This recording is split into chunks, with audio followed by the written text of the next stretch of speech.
Hi guys, we're in the apiary and we're going to show you hour by hour what our bees do throughout the day, so that if you're sitting at work or you go on a trip and you want to know what your bees are up to, these are going to be some of the common things that you see that there's nothing to worry about.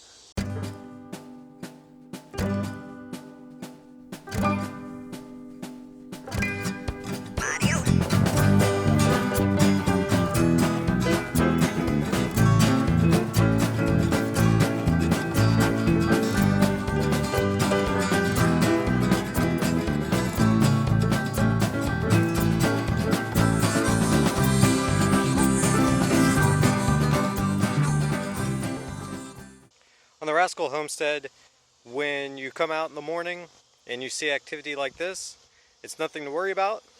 It is just that new bees have emerged and older bees have now taken on new jobs, and you'll see orientation flights, you'll see a lot of activity coming in and out.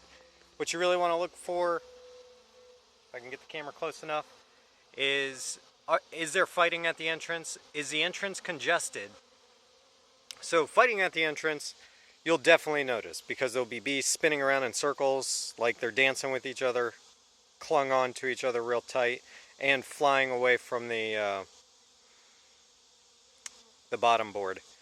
You'll also see the same thing when it's a dying bee and an undertaker bee's just taking it away.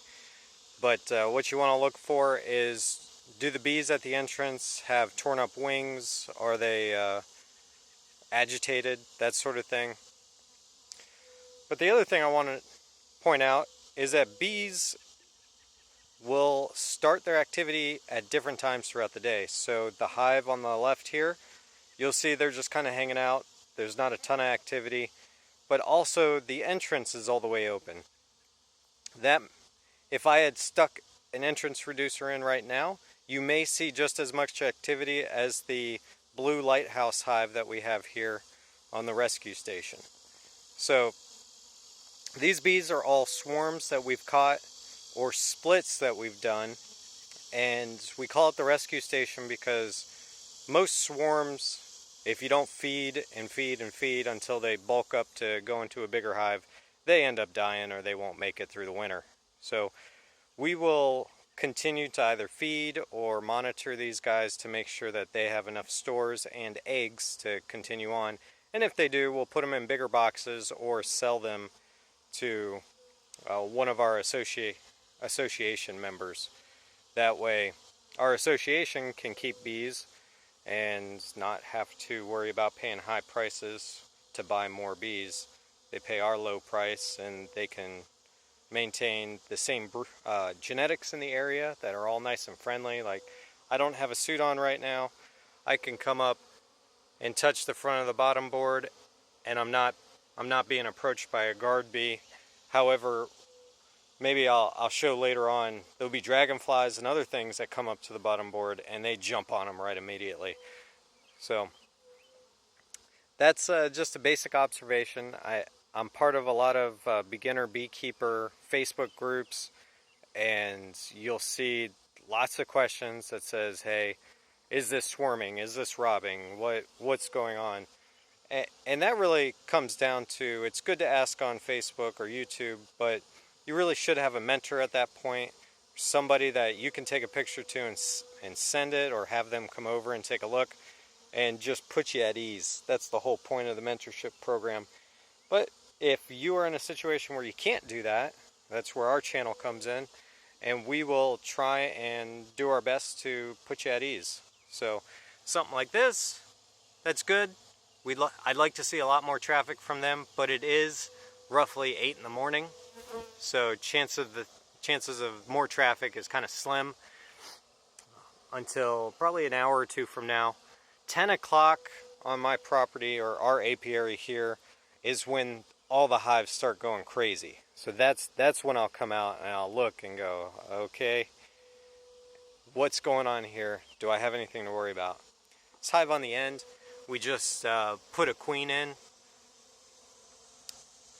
So she hasn't had a whole lot of bees emerge yet. so there's not a whole lot of traffic, but trust me, that hive is chock full with nurse bees. So in the next couple of days I expect that hive to be booming, just like these other two are looking like they're really starting out to do. And then this last one over here has been here a while.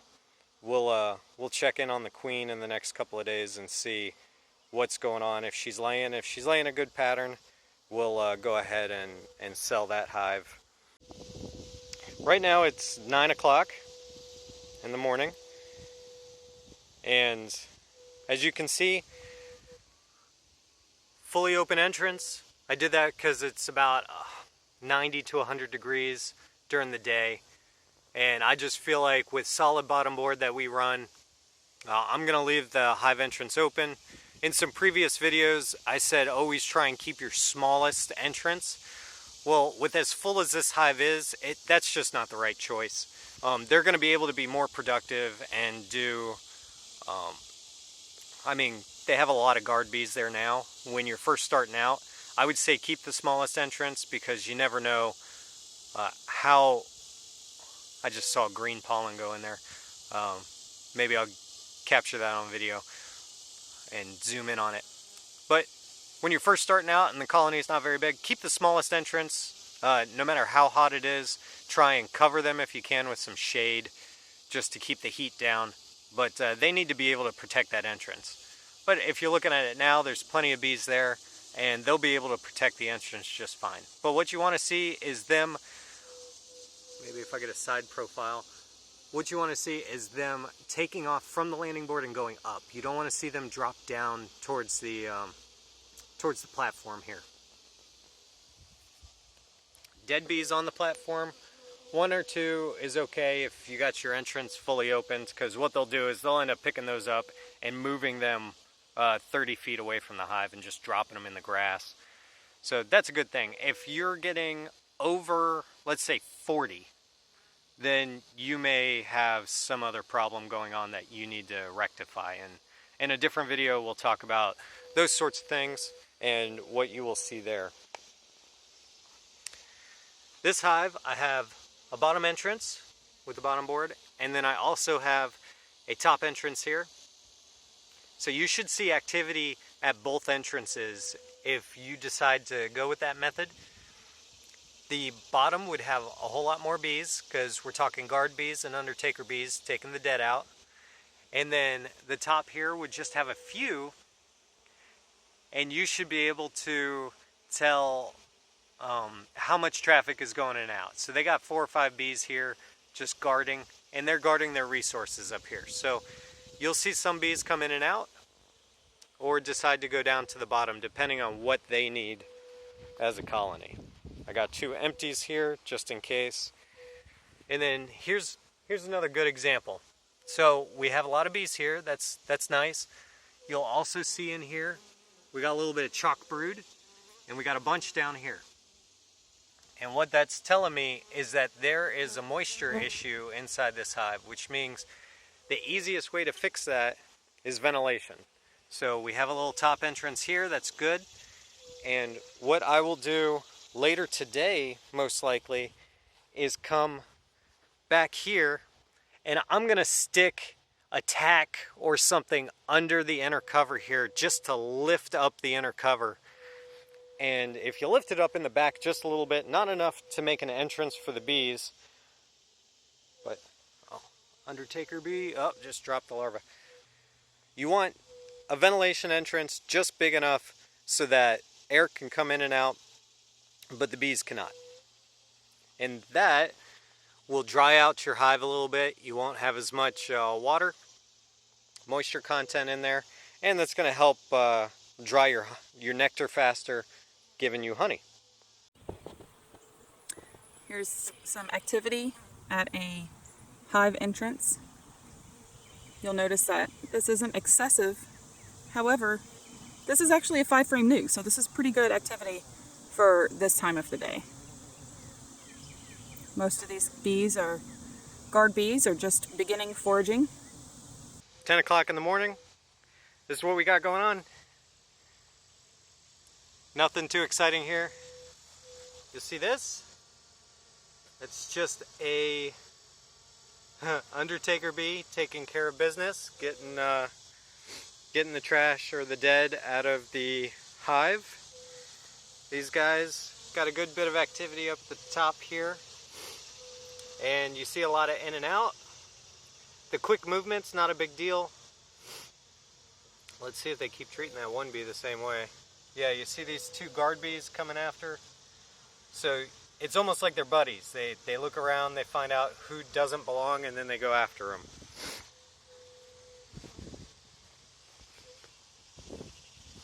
And we got these guys, and everybody's doing okay. I got a red shirt on today, so they're running into me because their spectrum, their visibility spectrum does not include red. So they don't really see red too well, and they don't really see white too well. That's why people wear those colors when they're around bees. But prepared to be ran into because these guys, they just don't see it. So anyway, that's 10 o'clock. It's 10 a.m. And as you can see, lots of activity at the hives. This one particularly has a lot going on. Get up close. You can tell the bees are flying around a bunch, and even out in the apiary, but it's nothing to worry about. It's just a lot of bees.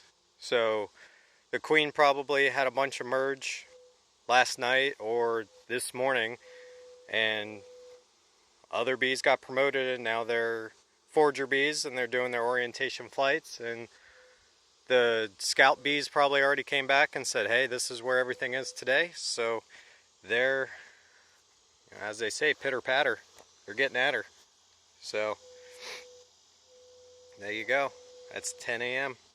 This is a newly drawn out frame, and when I say drawn out, I mean all of this wax is nice and fresh since our last inspection. And they do have capped brood, but it does look like they are backfilling with nectar, and that is a concern for us because it's a potential swarming situation. Here we are at 11 o'clock, and you can see this hive still gets a little bit of shade. So bees are all moved to the side of the entrance that has the shade. That's kind of normal. They're just trying to stay warm or cool. The dead bees in front is not an issue because if you look at them real close, let's see, in focus, no tongue sticking out. This is more than likely the time of day where the undertaker bees have been taking the dead bees out all morning, and they're just dropping them in front. And then later on you'll see them grab these bees in front and take them, 10-15 feet away from the hive or more and drop them off. Alright, I'm gonna walk into bee traffic, so if you hear me get pinged, I apologize, but I'm trying to help you.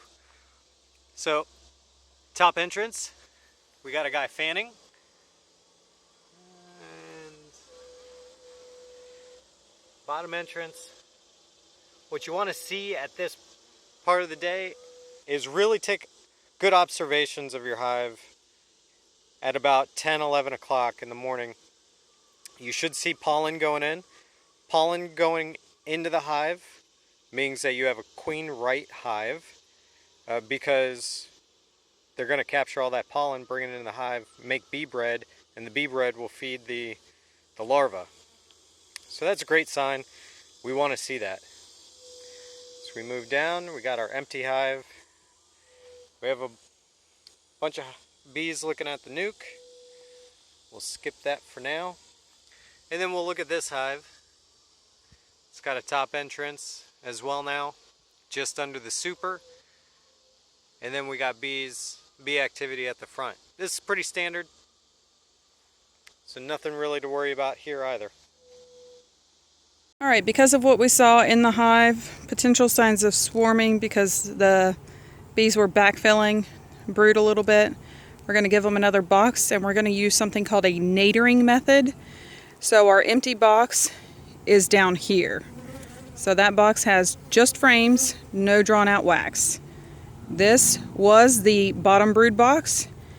We've also added a queen excluder and an emery shim, which has an entrance here. That's what makes it the emery shim. Then we will put the resource box, which was the top brood box. That will now become our honey super. So it's going to go over the queen excluder and the emery shim. Here we are at noon. Normal flight paths going on. Nothing too exciting happening with the hives.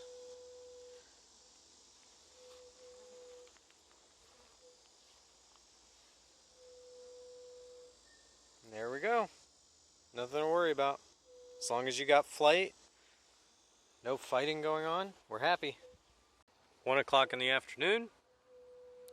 Doesn't look much different. Activity at each hive.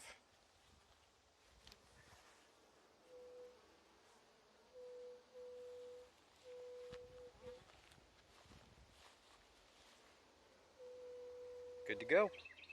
Nothing to worry about. These bees are actively using Trophallaxis.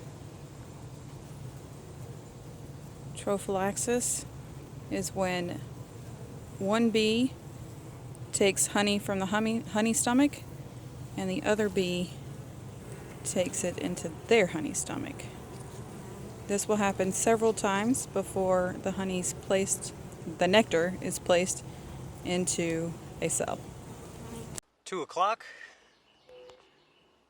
We got a little bit of foraging going on. This is good. Like I said before, sit here, watch your bees. Make sure they're bringing in pollen. And sometimes you gotta look real hard to see it because in this case, they're just flying right in. Because I got the entrance all the way open. But if you need some assistance, just plug their entrance for a couple of minutes and you'll start seeing them line up and you'll see all the pollen and everything else. It just helps you observe them a little bit better.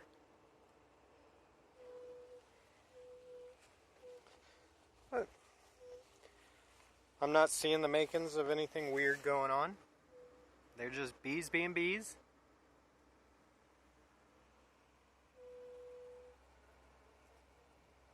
Okay, here we have worker size cells, and if we move over just a bit, we have drone size cells. So these are typically drawn out a little bit bigger, and the queen will purposefully lay an unfertilized egg, and you will see drone brood in these size cells. Here's 4 o'clock. We've got a squirrel coming our way. Anyway, 4 o'clock in the afternoon, and it's going to rain in about 10 minutes here. Big rain clouds coming in.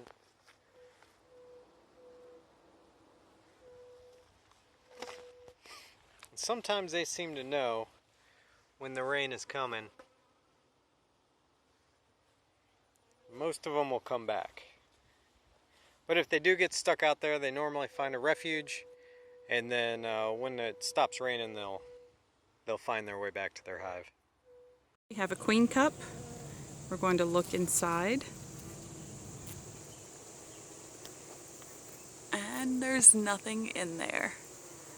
So, some things we can do. We can leave it alone. We can watch it, see if any bees go inside. That would also give us a clue if there were any eggs or larvae inside. It's not being drawn down into a queen cell.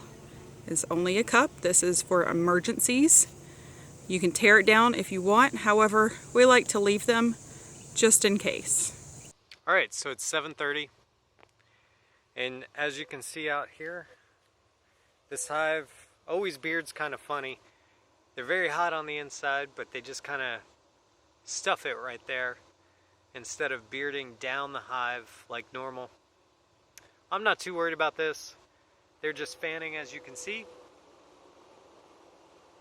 trying to air out the hive, cool it down some. Even though it's the afternoon now and it's getting cooler inside the hive, it's not. It's still radiating that heat, so all the heat's going up and all they're trying to do is help get it out. So that's that hive. And then remember, it's 7:30, and if we go to this other hive, you can see washboarding. So you don't see any fanning going on, which is ventilating the hive. They are just doing that little peculiar thing where they washboard. They just go up and down, do their thing. So nothing to worry about. Under this group of bees, we have a queen cell. Let me bump them so you can see. There we go. You can see that they've been climbing all over it, and you may even see one try and go in. That would be them feeding the potential queen. Okay, it is 7:30 at night, and let's see what they're doing now. Hanging out on the front porch, getting some air, cooling down the hive a little bit. We see a little bit of fanning there. It was a hot one today. I think it got up to 97. Not all queens look the same. This one looks very similar to a regular worker bee. The coloring and everything.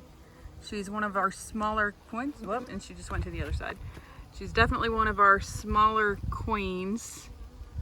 She must be hiding on the bottom because I don't see her. Okay. Oh well. Well, she's definitely one of our smaller queens that we have, so she's a harder one to spot for sure. It's 8 o'clock, and this is what the hives look like. They're spreading out, trying to cool down the hives. This one, they're almost doing a reverse beard, where they're up in the top corner. But yeah, it's all the same. Smells really good because the fanning.